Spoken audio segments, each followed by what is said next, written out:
આપ જોઈ રહ્યા છો સ્પાર્ક ટુડે ન્યૂઝ। ભુજના ભીડ વિસ્તારમાં આવેલા ઘાસચારા માર્કેટ નજીક ગંદકી સામે નાગરિકોએ ઉગ્ર વિરોધ પ્રદર્શન કર્યું છે। ગટરમાં ઉતરી નાગરિકોએ અનોખો વિરોધ કર્યો છે। ખુલ્લા નાળામાં ગંદકીના પ્રશ્નો નાગરિકોનું તંત્રને અલ્ટિમેટમ છે। સમસ્યાનો ઉકેલ નહીં આવે ત્યાં સુધી ગટરમાં બેસી રહેવાની ચીમકી પણ ઉચ્ચારી છે। વર્ષોથી યથાવત ગંદકી મુદ્દે જન આંદોલન કર્યું છે। ભુજ નગરપાલિકા દ્વારા કરવામાં આવેલા પ્રી મોન્સૂનની કામગીરી સામે સવાલો પણ ઊભા થયા છે। આ ગંદકી અને દુર્ગંધથી કંટાળેલા નાગરિકો નાળામાં ઉતર્યા છે અને રોષ ઠાલવ્યો છે। છેલ્લા કેટલાક વર્ષોથી આ જે જગ્યા છે એ સમસ્યાનું એપી સેન્ટર બની ગયું છે। પ્રશાસન આ બાબતથી પૂરેપૂરું માહિતગાર છે। મૂંગા પશુઓ ઘૂંટણસામાં પાણીમાં દરરોજ ઊભા રહે છે।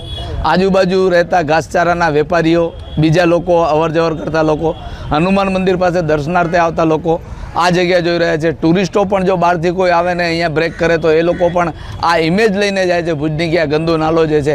ઘણી વખત વિદેશીઓ આ નાલામાં ઊભેલી ગાયોના ફોટા પાડતા હોય છે। ત્યારે આપણને દુઃખ થાય કે ભુજના ભીડ નાકા પાસે એક જે જાહેર સ્થળ છે એ સ્થળ ઉપર આ પ્રકારની સમસ્યા એ ભુજનું ખરાબ લગાડે એવું છે।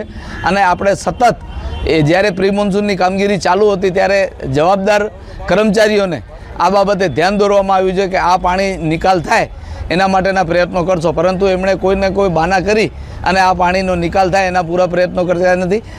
માત્ર થોડાક વરસાદમાં આપ જોઈ રહ્યા છો કે જેટલો પણ કચરો તણાઈને આવ્યો છે તમામ કચરો આ જગ્યાએ બ્રેક થઈ ગયો છે।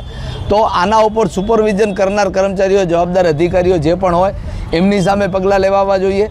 અને અત્યારે જ્યાં સુધી પ્રાંત અધિકારી કે ચીફ ઓફિસર શ્રી કે જેમને 3 દિવસ પહેલાંથી સતત વોટ્સએપ મેસેજમાં તમામ મુદ્દાઓ, તમામ બાબતોથી વાકેફ કરવામાં આવે છે ત્યાં સુધી કે જે રજૂઆત પત્ર છે અમારો એ પણ ગઈકાલે સાંજે હું ઇન્વર્ટ કરાવી આવ્યો છું। ગઈકાલે સાંજે ચીફ ઓફિસરશ્રીને મળવા માટે પ્રયત્ન પણ કર્યા, પણ એ રજામાં હતા એવા સમાચાર મળ્યા। આજે આવી ગયા હોય તો જ્યાં સુધી સ્થાનિક આવીને આ સમસ્યાને હલ કરવાની ખાતરી ના આપે ત્યાં સુધી અમે અહીંયા પાણીમાં બેઠા છીએ। હવે જો નાલા સફાઈની જે વાત થઈ રહી છે, એ જે ઘાસ ડેપોને ત્યાંના ભીડનાકા ઉપર જે નાલો છે, નાલો ગત 4 તારીખે અમારે જે નાલા સફાઈની ઝુંબેશ હતી એમાં એ સાફ કરાવી ચૂક્યા છીએ અમે।